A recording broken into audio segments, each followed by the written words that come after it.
ፋኖ ማዕከላዊ ጎንደር መግባቱን ገለጸ። አቶ ጌታቸው ረዳ በፌደራል መንግስት የኮሙኒኬሽን ሚኒስቴር ሊሆኑ ነው ተብሏል። በትግራይ ክልል ውስጥ ውጊያ የተጀመረ ሲሆን እስካሁን ከ7 በላይ ሰዎች መሞታቸውን ለማወቅ ችለናል። በኤርትራ የአዲስ አበባ ኤምባሲ በቀጣይ ቀናት ውስጥ አውዳሚ ጦርነት ይጀመራል ብለዋል። በዛሬው መጽሔታችን እነዚህን ርዕሰ ጉዳዮችን በስፋት እንዳስሳለን።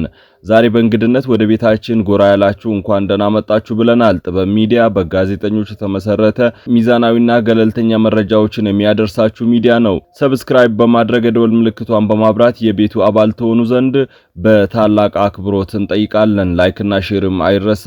ወደ መጽሔታችን እንሻገር። ቀኑ መሽቶ በነጋ ቁጥር የትግራይ ክልል ፖለቲካ ትኩሳት እያየለ ሄዷል። በክልሉ ጦርነት አይቀሬ መሆኑን ጠቋሚ ምልክቶች በግልጽ እየታዩ ነው። የክልሉ ሕዝብ በከፍተኛ መረበሽ ውስጥ ነው። ከክልሉ የሚወጡ ዜጎች ቁጥር ከጊዜ ወደ ጊዜ እየጨመረ መጥቷል። በአውሮፕላን በባስና እንዲሁም በሌሎችም ተሽከርካሪዎች አዲስ አበባን ጨምሮ ወደ ሌሎች የሀገሪቱ ከተሞች በሺዎች የሚቆጠሩ ዜጎች ተሰደዋል። በክልሉ የጊዜያዊ አስተዳደሩን በአዲስ መልክ እየቀየርኩ ነው የሚለው የህወሓት ክንፍ በተለያዩ ከተሞች ከነዋሪዎች መጋጨቱንም ቀጥሏል። በመሆኒ ከተማ የጊዜያዊ አስተዳደሩን ማህተም ለመውሰድ በሞከሩ ታጣቂዎችና በከተማው ነዋሪዎች መካከል የተኩስ ልውውጥ የተደረገ ሲሆን ከሁለቱም ወገን ከ8 በላይ ሰዎች መገደላቸውን ለማወቅ ተችሏል። በመላው ክልል የሚገኘውን የጊዜያዊ አስተዳደሩን መዋቅር በማፍረስ በራሳቸው የመተካት ሥራ እየሰሩ ይገኛሉ። ይህ ተግባራቸው ጥቅምት 24 በመከላከያ ሰራዊቱ ላይ የፈጸሙትን ተግባር በግልጽ ገላጭ መሆኑን ብዙዎች ተናግረዋል። ጥቅምት 24 2013 ዓ.ም ምሽት 3 ሰዓት ላይ በክልሉ ሁሉም አካባቢ የሚገኙ የመከላከያ ሰራዊቱን ካምፖች በጊዜው ጡንቻው ከመከላከያ ሰራዊቱ በላይ ፈርጣማ በነበረው የትግራይ ልዩ ኃይል የከበባ ስራ ተሰራ። ቀጥሎም የመገናኛ ሲስተም ተቆርጦ ሰራዊቱ እጅ እንዲሰጥ ተጠየቀ። መከላከያ ሰራዊቱም እጅ ላለመስጠት ተታኮሰ። አንድ የመከላከያ ካምፕ ሲቀር በ45 ደቂቃ ኦፕሬሽን ሁሉም ለህወሓት ኃይሎች እጅ ሰጠ። መሳሪያቸውም በሙሉ በህወሓት ተማረከ። በኋላም እቅዳቸው ባሰቡት መልኩ ሳይሄድ ሲቀርና ሲቀለበስባቸው የጄኖሳይድ ጦርነት ታወጀብን አሉ። በጊዜው ከተሰራጩ መረጃዎች መካከል ከሁለቱም ወገን ጉዳዩን የህዝብ ቅቡልነት ሊያገኙበት በሚችሉ መልኩ የፕሮፓጋንዳ አካል አድርገውታል። ጊዜ ከፈታቸው በጊዜውና በቦታው ከነበሩ ወታደሮች ስለ ሁኔታው ያጣራነው መረጃ ይህ ነው። አንደኛ፣ የህወሓት ኃይሎች ጦርነቱን የጀመሩት መከላከያ ሰራዊቱን ለመጨፍጨፍ አስበው አልነበረም። መከላከያ ሰራዊቱ ቀድሞ እጅ እንዲሰጥ ጠየቁ ሲሆን እጅ ቢሰጣቸው መሳሪያውን አስፈትተው ሊማርኩት አቅደው ነበር እንጂ የናክል ሊጨፈጭፉት አስበው አልነበረም። ይሁንና መከላከያ ሰራዊቱ እጅ ለመስጠት ፈቃደኛ ባለመሆኑ ነው ውጊያ የተጀመረው። በጊዜው የመከላከያ ሰራዊት አባላት ጓደኞቻቸው በብሔር ለይተው በተኙበት ገድለዋቸዋል የተባለው መረጃ በተለያዩ ካምፕ ውስጥ በጦርነት ጊዜ የነበሩ ወታደሮችን አነጋግረን ባገኘነው መረጃ መሰረት ውጊያው ከልዩ ኃይሉና ከመከላከያ ሰራዊት እንጂ የመከላከያ ሰራዊት አባላት እርስ በርስ አልተታኮሱም፣ አልተጋደሉም። ሁለተኛ፣ ጦርነቱን መከላከያ ሰራዊቱ እንደጀመረው በህወሓት በኩል ሲሰራ የከረመው ፕሮፓጋንዳ ውሸት መሆኑን አረጋግጠናል። ከፍተኛ የህወሓት ባለስልጣናትን ለማሰር ከፌደራል መንግስት እንቅስቃሴ መጀመሩን መረጃ ያደረሳቸው የህወሓት አመራሮች በጊዜው ሳንቀደም እንቅደም በሚል ሐሳብ መከላከያ ሰራዊቱን ትጥቅ ለማስፈታትና ለማገት ብሎም የመከላከያ ሰራዊቱን ዘመናዊ የጦር መሳሪያ ታጥቀው ለመዋጋት ወስነው ሰራዊቱ ባልተዘጋጀበት ሁኔታ ውጊያ የከፈቱት የህወሓት አመራሮች ናቸው።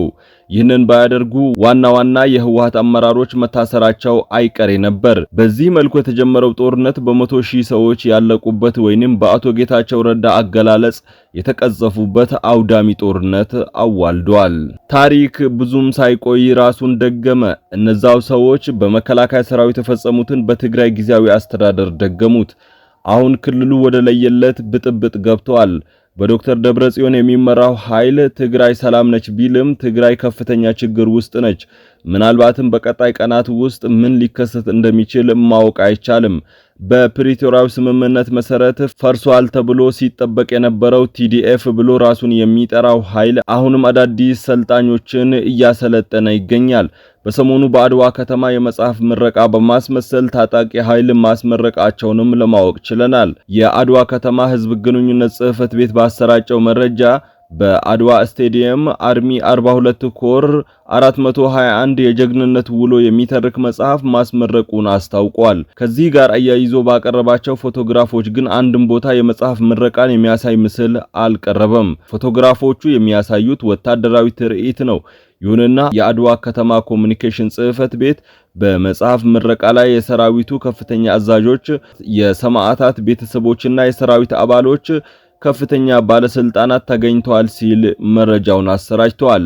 ህወሓት ጄኔራል ታደሰ ወረደን የትግራይ ጊዜያዊ አስተዳደር ፕሬዝዳንት ለማድረግ መወሰኑን ከውስጥ ምንጮች ለማወቅ የተቻለ ሲሆን አቶ ጌታቸው ረዳ በፌዴራል መንግስት የመንግስት ኮሙኒኬሽን ሚኒስትር ሆነው እንደሚሾሙ ተአማኒ የተባሉ መረጃዎች ተገኝተዋል። አቶ ጌታቸው ረዳ ከእነ ደብረጽዮን የነበራቸው ልዩነት እየሰፋ ሲመጣ መኖሪያቸውን አዲስ አበባ በማድረግ በአውሮፕላን ይመላለሱ እንደነበር ነው የተገለጸው። ቀን መቀለ ውለው ማምሻውን በአውሮፕላን ወደ አዲስ አበባ ይመጡ ነበር። አቶ ጌታቸው ረዳ ለውይይት ነው አዲስ አበባ የመጣሁት እመለሳለሁ ብለው የነበረ ቢሆንም እስካሁን ወደ መቀለ እንዳልተመለሱ ለማወቅ ተችሏል። ራሱን የአማራ ፋኖ ብሎ የሚጠራው መንግስት በጽንፈኝነት የፈረጀው ኃይል ጉሃላ ከተማን መቆጣጠሩን ገልጿል። በማዕከላዊ ጎንደር ዞን ምስራቅ በለሳ ወረዳ በተደረገ ውጊያ የወረዳውን መቀመጫ የሆነችው ጉሃላ ከተማን መቆጣጠራቸውን ፋኖች ገልጸዋል። ከተማውን መቆጣጠሩን የገለጸው የአማራ ፋኖ አንድነት በጎንደር ንስር በለስ ቅጣው እጅጉ ክፍለ ጦር ብሎ ራሱን የሚጠራው ታጣቂ ኃይል ነው። ራሱን የአማራ ፋኖ ብሎ የሚጠራው ታጣቂ ኃይል ከዚህ በፊት ባህር ዳርና ጎንደር ከተማን ጨምሮ ሌሎች ትልልቅ ከተማዎችን መቆጣጠሩን በገለጸ በጥቂት ቀናት ውስጥ ከተሞቹን የመንግስት ኃይሎች መልሰው መቆጣጠራቸውን ለማወቅ ተችሏል። በሰሞኑም ፋኖ ደሴ ከተማን እንደከበባትና በነጋታው እንደሚቆጣጠራት መግለጹን መዘገባችን ይታወሳል። ይሁንና መከላከያ ሰራዊቱ በወሰደበት ከባድ እርምጃ አካባቢውን ለቆ መውጣቱን ለማወቅ ችለናል። በቀጣይ ቀናት ውስጥ የአፍሪካን ካርታ ሊቀይር የሚችል አውዳሚ ጦርነት ሊደረግ ይችላል ሲል በአዲስ አበባ የኤርትራ ኤምባሲ ባወጣው መግለጫ አስታውቀዋል። የመግለጫውን ሙሉ ቃል እንደሚከተለው እናቀርባለን። በቀጣይ ቀናት ጦርነት የማይቀር ነው። የምስራቅ አፍሪካን ካርታ ሊቀይር የሚችል አውዳሚ ጦርነት በቅርቡ ሊነሳ ይችላሉ የሚሉ ወሬዎች ተበራክተዋል። ይህን ጉዳይ ዓለም አቀፉ ማህበረሰብና ሀያላን ሀገሮች ለማስቆም መረባረብ አለባቸው። የኤርትራ ስም ሲነሳ እንደተለመደው የተለያዩ ውሸቶች ይሰማሉ። የኤርትራ ጦር የትግራይ መሬትን ይዟል። ኤርትራ ስላልተስማማች የፕሪቶሪያን ስምምነት ለማክሸፍ ጦርነት ልትከፍት ትችላለች። የህወሓት አንዱ ወገን ከኤርትራ ጎን ይሰራል። ኤርትራ ፋኖን እየረዳች ነው። ጩኸቱ ማለቂያ የለውም።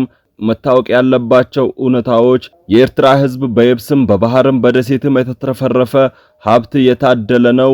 የሱ ያልሆነውን አይፈልግም፣ ፈልጎም አያውቅም።